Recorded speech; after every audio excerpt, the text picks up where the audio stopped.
first person I would like to introduce for you is the Honorable Christy Little. She took from my brother Joe. Come on out.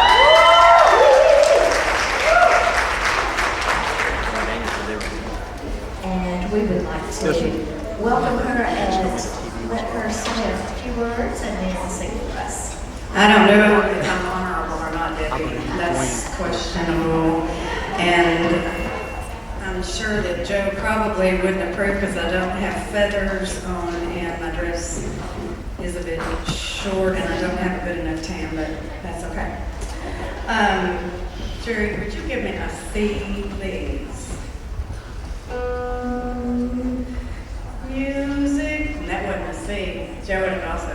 Music was my first love, and it will be my last. Music of the future, and music of the past. To live without my music is impossible, you see. For in this world we live in, my music sets me free. If you took from Joe, you've heard that song. And if you knew Joe, you knew that he lived that. And music was my first love. And it was my first love because Joe taught me how to sing. But he didn't just teach you how to sing. He taught you how to say theater instead of theater, which, Susan's laughing because she knows. He taught you how to stand correctly with your shoulders up.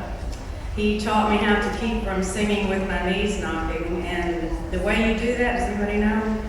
Is you just keep singing until you don't have your knees knocking. Yeah, or you look at him because he would take care of that. And I was one of the first, along with my sister, Gay Riceley, to come to Alamo. And we had to pretend like we were from Alamo.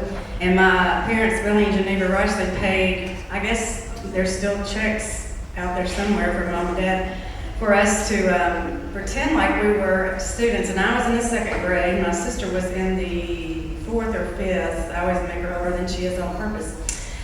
And we were the first from Jackson to come, and then many others did. And as a result of that, I've made lifelong friends with Christy, Higby, Quesada, who's here, and Susan Dunlap, and Linda Gaines, and well, she was Smith back then, and Kathy, and Susan Webb, and Sandra Franks, and we were the debutantes, and I know that's also a stretch for me, and the ingenues, and the Princemen, and if you're one of those groups, clap, because you need to clap for me. I'm dying up here, so you're that group. Okay. I'm supposed to be representing y'all, so I don't want to blow it. Well, I know. But I think the thing that I remember, and I don't want to cry, so that's why I'm going to be flippant here, was Joe sitting at the piano, that beautiful Steinway, smoking a cigarette. I know people don't smoke now, but it was okay. It gave him his voice, what he said, quality. With his legs crossed, playing the hardest song you could ever imagine, telling Miss Doris or whoever was around, the stage managers, to get him something from Ho-Ho's, drinking a Coke, talking on the telephone, trying to figure out what he was going to do for somebody running the sound and playing the piano in the most amazing sound I've ever heard in my whole life. And I would just sit in awe of his hands, and that's where I learned that I loved music. Now, I also was a music major, and I also learned that I couldn't make a living doing that. And I'm so thankful that Debbie and Gary have carried on that tradition. The second thing I did after Steve and I adopted our daughter Claire, it's going to be a great night tonight, and obviously the best solo will be my daughter's solo. But besides that, I don't know where that came from.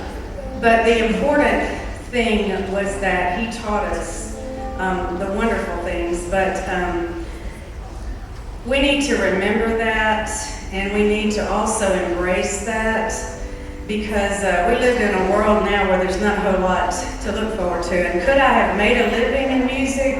No. I was a terrible business person. Law school was a great fit for me, and everybody would always say, gosh, where'd you get that fire? And I'd look up and go, there's a man I know up there.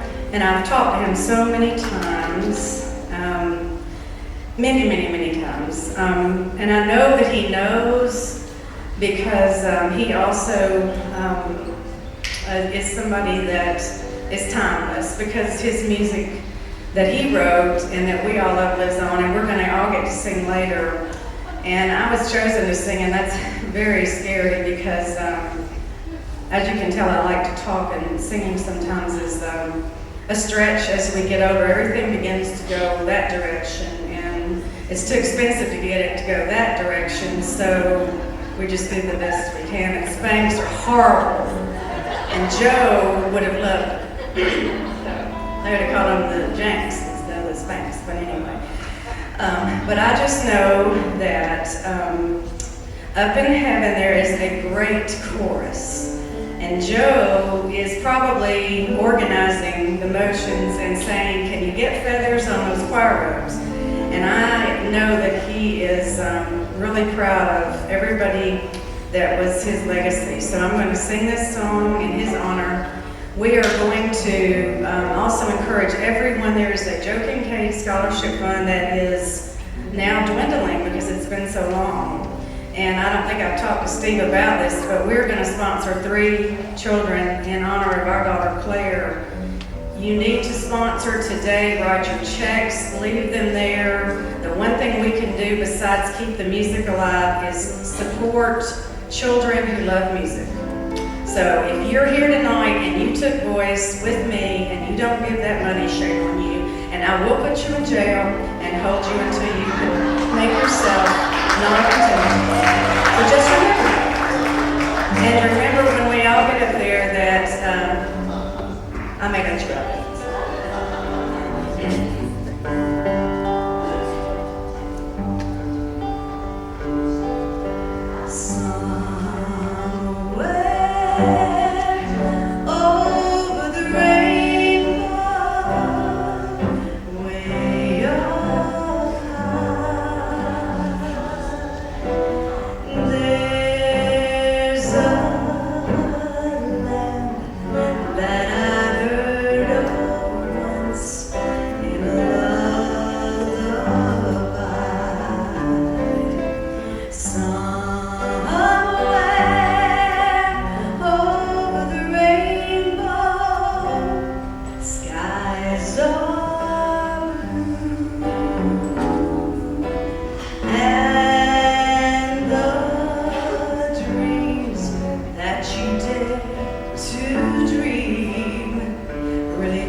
Someday I wish upon a star and wake up where the clouds are far behind me,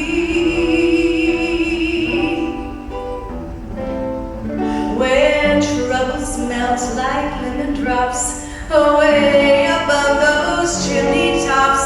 That's where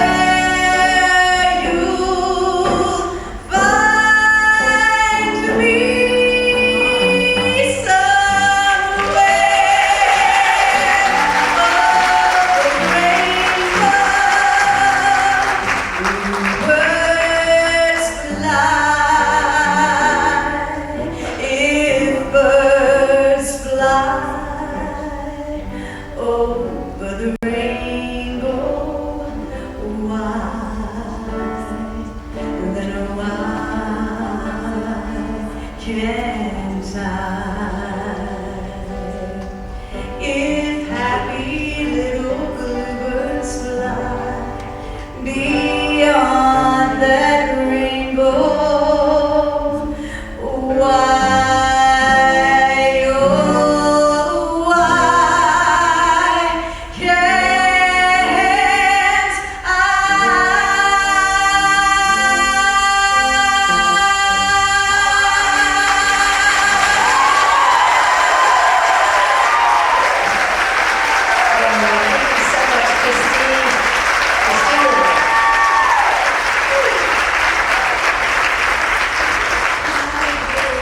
I did not even recognize him. Jerry Elston on guitar.